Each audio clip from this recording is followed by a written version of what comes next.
Está no ar. Fator de risco. Uma conversa franca sobre os cuidados para uma vida saudável. A apresentação, Humberto Martins. Olá, no programa de hoje nós vamos conversar sobre a dor de cabeça, mas um tipo específico de dor de cabeça persistente. E o nosso entrevistado é o Dr. Heitor Lima, que é neurologista. Dr. Heitor, tudo bem? Tudo bem, obrigado aí pelo espaço. Dr. Heitor, como é que se define uma dor de cabeça persistente? É aquela que acontece em uma frequência tal que atrapalha a rotina da pessoa. Tem gente que tem dor de cabeça, sei lá, uma vez por semestre, ou uma vez por ano, e não consegue nem se lembrar quando foi a última vez que teve a dor, e aí tudo bem, isso aí é uma coisa que é fácil de lidar, né? Mas tem gente que tem dores com alguma frequência, por exemplo, uma vez por semana, ou duas, ou três, ou quase todo dia, ou até todo dia mesmo. E uma das coisas que a gente vê na prática clínica que deixa a gente assim impressionado é como muita gente se adapta a isso achando que é normal. Então, existe até um termo que a gente ouve muito durante as consultas e é muito interessante, que é, eu tenho só aquela dor de cabeça normal. Então, por isso eu acho legal falar sobre esse termo dor de cabeça persistente. Ele não é assim exatamente igual o que a gente usa nos livros de neurologia, igual os termos técnicos, mas é uma maneira de pensar, de chamar atenção para o fato de que a dor de cabeça, se ela estiver frequente, ela pode atrapalhar a vida. E eu acho que vale a pena falar sobre isso, porque, em geral, essas dores de cabeça têm tratamentos, e os tratamentos tendem a ser muito eficazes, seguros, confortáveis. Então, tem muita gente que está meio que sofrendo à toa, sabe? Quer dizer, compromete a qualidade de vida, achando, como o senhor disse, que a dor de cabeça é normal. Exatamente. E a gente sabe que, dos estudos epidemiológicos, que as dores de cabeça são causas muito frequentes na população ocidental como um todo, de prejuízo de produtividade no trabalho, de prejuízo de qualidade de vida, prejuízo de relações e assim por diante. Então, é algo muito frequente e às vezes isso é uma espécie de armadilha, porque por ser muito frequente, acaba que fica dando a impressão de que é assim mesmo e de que não tem muito o que fazer.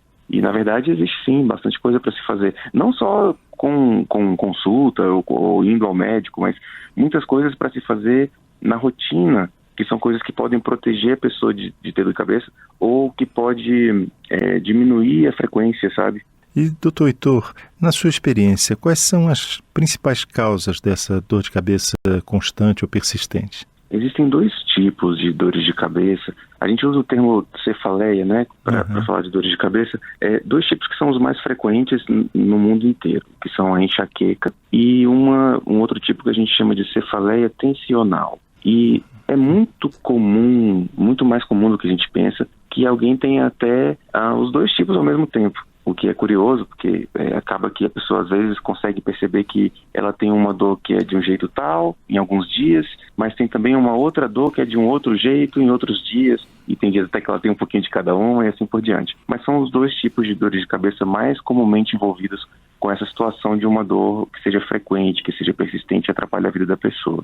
E, doutor Heitor, o senhor estava falando da questão da rotina, do dia a dia, que às vezes algumas alterações no dia a dia podem ter impacto grande sobre esse quadro de dor de cabeça. Eu fico lembrando aqui, o senhor falou cefaleia tensional. A gente vive numa sociedade extremamente tensa, né? Muito, como talvez a gente nunca tenha vivido antes, né? E os últimos anos foram tão complicados, deixaram tanta gente ainda mais tensa e tanta gente que estava razoavelmente tranquila ficou tensa. Esse termo tensional é muito interessante porque ele fala de meio que dois domínios, dois campos em que essa tensão aparece. O primeiro é a tensão psíquica mesmo, essa que você citou aí, lembrou muito bem, e o outro é a tensão muscular, que aparece em vários segmentos do corpo e que tem relação com essa dor de cabeça. E é claro que essas duas tensões se relacionam. É muito comum que quando a gente esteja com um tipo, a gente também tenha o outro. Mas são duas questões muito importantes na cefaleia tensional e a gente tem que prestar atenção em encontrar as maneiras de prevenir e de tratar, né? Certo, doutor Heitor, deixa eu perguntar uma coisa. Com relação ao local onde ocorre a dor de cabeça, por exemplo, ela já serve como indicador para a descoberta da causa do problema? Por exemplo, eu tenho uma dor de cabeça na testa, ou, não, é mais do lado direito, ou do lado esquerdo, ou na nuca. Essa localização pode ajudar a explicar de onde vem a causa primária dessa dor de cabeça? Frequentemente, sim. não é algo absoluto, mas é uma informação muito valiosa quando a gente faz a entrevista e está avaliando que tipo de dor está acontecendo, né? É claro que como o organismo tem uma capacidade muito grande de uma certa plasticidade do sintoma, vamos dizer assim, então às vezes pode acontecer de alguma dor que costuma ser só de um lado, acabar ficando dos dois, ou uma dor que costuma ser dos dois lados, ficar mais forte de um. Então, a localização da dor de fato é uma informação valiosa quando a gente faz a avaliação médica. Existe uma tendência de a enxaqueca ter dores que sejam mais assimétricas, então elas ficam mais intensas de um lado que do outro, às vezes afetam só um lado mesmo. Enquanto a cefaleia tensional, ela já costuma, em geral, afetar os dois lados e tende a ser um pouco mais na frente, por exemplo. A enxaqueca ela pode ser um pouco mais do lado e também um pouco mais atrás, às vezes. Isso é uma coisa curiosa, porque muita gente acha que o fato de ter a dor, por exemplo, que afete a parte de trás, um pouco do pescoço e tal, não é enxaqueca de jeito nenhum e, na verdade, não é assim que funciona. Então, é claro que a gente junta essa informação da localização com várias outras informações que a gente pergunta na entrevista para poder ter mais chance de ir delimitando, assim, como se fosse montando um quebra-cabeças para definir bem que tipo de dor que está acontecendo. Certo. Doutor Heitor, no caso do tratamento, por exemplo, eu lembro num passado não tão distante em que se dizia o seguinte: não, olha, medicamento a gente entra quando a pessoa já está com uma dor que seja difícil de aguentar. Hoje eu ouço já alguns profissionais dizendo assim, não, a gente entra com a medicação logo para evitar que esse circuito da dor se forme. Como é que é o melhor jeito de tratar? É quando ela está bem no início ou deixar avançar um pouco mais para tratar de fato a dor de cabeça? Nossa, muito interessante, muito importante essa colocação, essa pergunta. De fato, existe essa espécie de inclinação que o organismo tem, que o sistema nervoso tem, de criar um circuito, um programa, uma programação de dor. E isso pode ser reforçado à medida que o tempo vai passando e a gente vai continuando sentindo aquela dor. E isso acaba se tornando, em um próximo momento, um problema ainda maior. E é por isso realmente que vale a pena a gente ser mais rápido, mais ágil, quando vai tratar alguma dor que começou. Então, isso é um pouco contraintuitivo, porque eu entendo, assim, e eu confesso que eu frequentemente me pego pensando, se eu não fosse neurologista, eu acho que eu também ia ter essa noção de que, veio uma dor, eu vou esperar um pouco para ver se passa, se não passar, eu tomo alguma coisa. Mas, de fato, o que a gente vê na prática clínica é que essa estratégia não é muito interessante, porque tende a ir realimentando o circuito da dor. Então, de fato, é interessante poder usar, seja lá o que for, para se utilizar diante de uma dor que começou, é interessante usar o tratamento o mais rapidamente possível. Quando a gente consegue frear, bloquear uma crise no início, isso até ajuda a gente a diminuir a chance de essa dor voltar no futuro. Certo. E, doutor Heitor, o senhor estava falando também de questão de hábitos que as pessoas têm. Às vezes pode parecer ao paciente, quando o senhor pergunta se a pessoa fuma ou se consome bebida alcoólica, se é mera curiosidade. Eu acho que não é bem isso, né?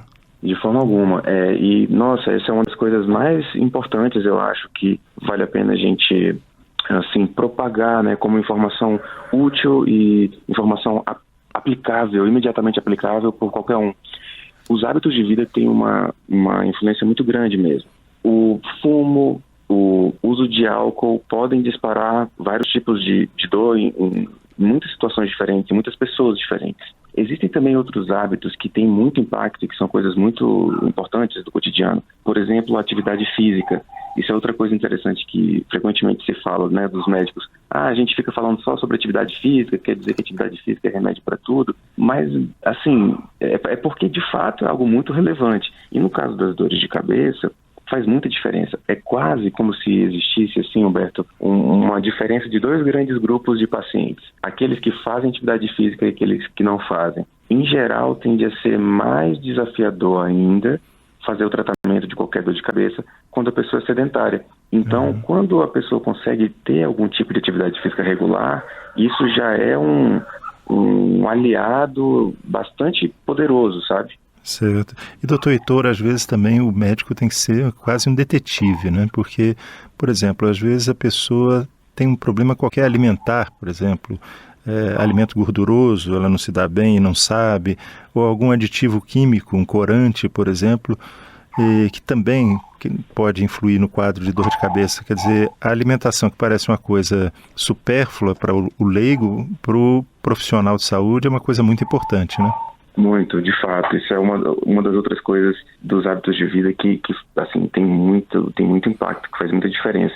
E é curioso como esse impacto dos alimentos, ele tem uma heterogeneidade, uma variabilidade muito intensa de uma pessoa para outra, dentro da população clínica. Então, por exemplo, existem pessoas que quando tomam café sofrem dor de cabeça. Existem outras pessoas que quando estão com dor de cabeça, se tomarem um café, passam a não ter mais a dor de cabeça. E assim por diante. Então, a gente não deve mesmo ter uma espécie de receita de bolo que funcione para todos, porque isso tende a deixar passar algumas peculiaridades, algumas singularidades de certos pacientes. Então, a gente tende a tentar acompanhar o cotidiano do paciente para saber quais são os alimentos que para aquela pessoa tendem a fazer as dores de cabeça aparecerem com maior frequência. E é curioso, realmente muitas vezes a gente não se observa tão bem. É natural, isso é frequente, acontece com todo mundo.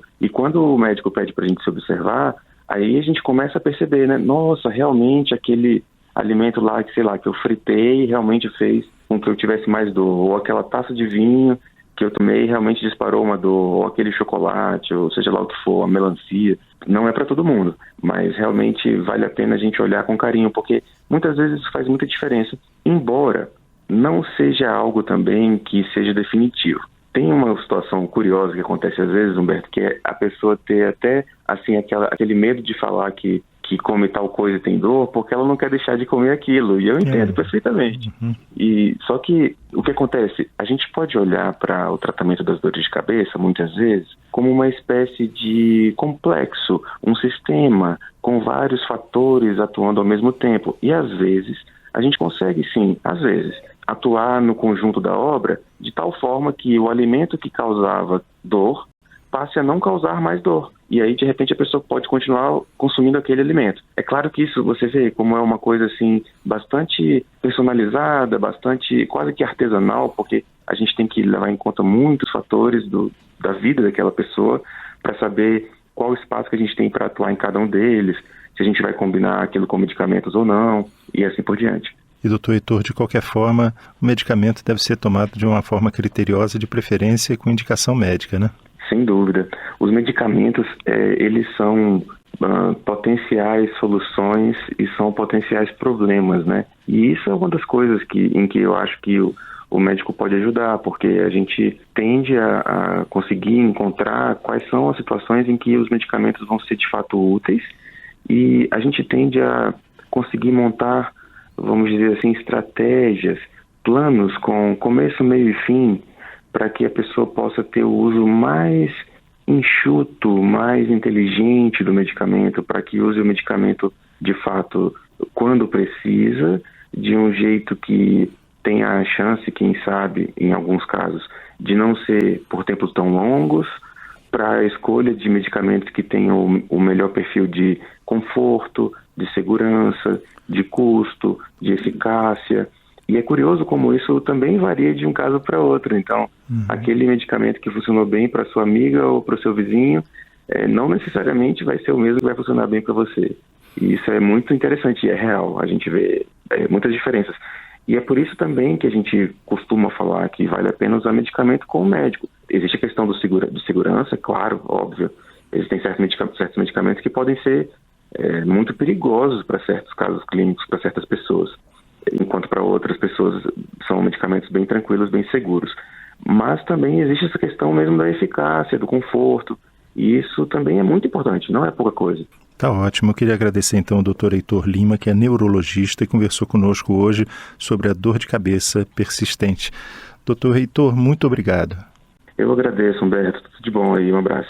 O programa de hoje teve trabalhos técnicos de Ricardo Coelho. Se você tem alguma sugestão de tema ou comentário sobre o programa de hoje, basta enviar uma mensagem para o endereço eletrônico programa fator de risco, tudo junto, @gmail.com. Até o nosso próximo encontro. Fator de Risco, um programa com dicas para melhorar a saúde. Uma produção da Rádio Câmara, transmitida por emissoras parceiras de todo o Brasil.